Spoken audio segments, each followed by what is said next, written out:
Hi, my name is Ziggy Alberts. I'm a coastal folk songwriter, free surfer and environmental enthusiast from the east coast of Australia. I travel the world playing music, surfing and adventuring with my friends whilst discovering the good in everywhere we go. From cities to countrysides, fjords to coastlines, this is Net Positive. So day something of the start of the summer tour, and we're here on the Sunshine Coast in Moffat Beach, Australia, and we're here with a very special lady, Jessica Abraham. And what are we doing down here this morning, Jess?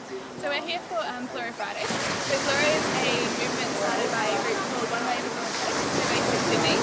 And One Wave is basically a non-for-profit mental health awareness organisation. So they combine saltwater, fluoro and good mates to kind of try and break the stigma around mental health. And what really, I think it was maybe at the same event that we both went to in Sydney, where where that talk happened with the guy who started One Wave, and what really drove you to want to start this here on the Sunshine Coast? I've lived with depression since I was 14, and I think that at the time, it's definitely changed a little bit now, but when I was at the worst of it, it just wasn't something that you could talk about.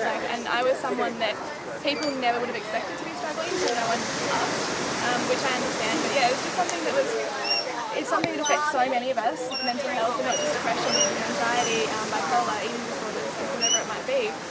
It affects all of us, at least one point in our lives, but no one's talking about it. Absolutely. I think, for example, for the amount of years that I've known you, and you've known me, and the amount of changes I've seen within myself and seen within you, and I for sure think that, especially on the Sunshine Coast, and ironically in surfing communities, which they are truly a really supportive network a lot of the time, but it never touches that surface. I know what you're saying. It's like, say, how are you? And everyone has a chat, but it's like it doesn't get to that level of how are you and what's going on.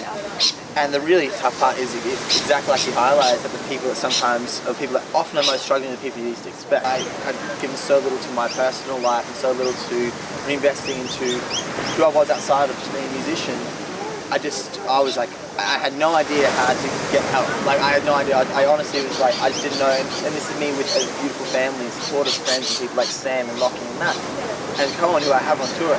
And for me, it should be easy, and it really highlighted just how much you have to create that supportive environment like this for people to talk. Like, when we ask people how they are, really asking, I think a lot of people get scared of it because they don't know what to say if someone's not doing well. But yeah. Oh, that's exactly right. Like how I had someone, like I said to you earlier, I had someone close to my family who took his own life, and he's one of my brother's best mates. And when I went and saw his father, the thing he said to me, because I went and saw him on day 1 and day 2 of when it happened, I went over there and he said, people get scared about coming over because people are like, we don't know what to say. And he goes, neither do we. He goes, we're not experienced losing our son. Like, he goes, that's not something you become experienced. And he goes, we don't know what to say. He goes, just come over and have a cup of tea. And that's such an important thing, is that no one's an expert in it, and people often, I think, get scared because they don't know. They're like, well, if someone does open up like that, open up to me, what do I say? What do I do? And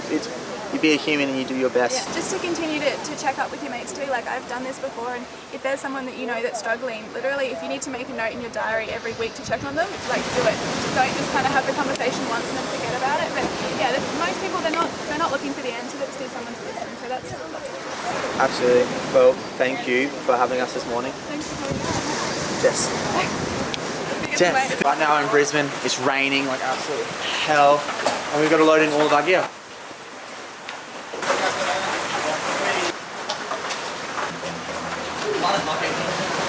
Do you think maybe you could slow dance with me? 1, 2, 3, 1, 2, 3, 1, 2, 3.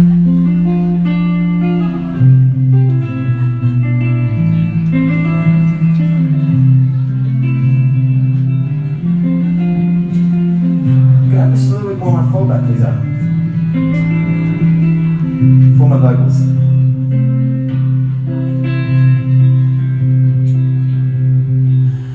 Let's pretend that we your families for years and you smile,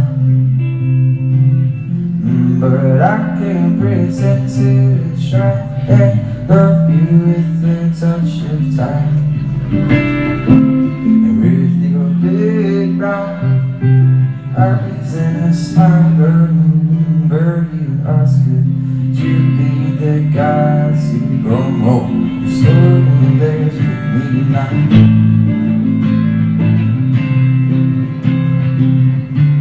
And one soft kiss inside, a little closer and gonna tickle your heart and mine. Yeah, the touch of yours, I'm like the sad shivers of my spine. I realize your earthly glow, that joy is wrapped in mine. And the slow kiss in a bottle of wine. And the slow days by candlelight. And once it was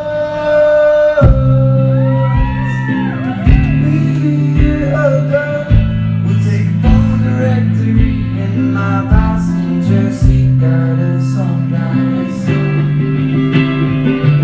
Take the phone directory in my passenger seat, got a song.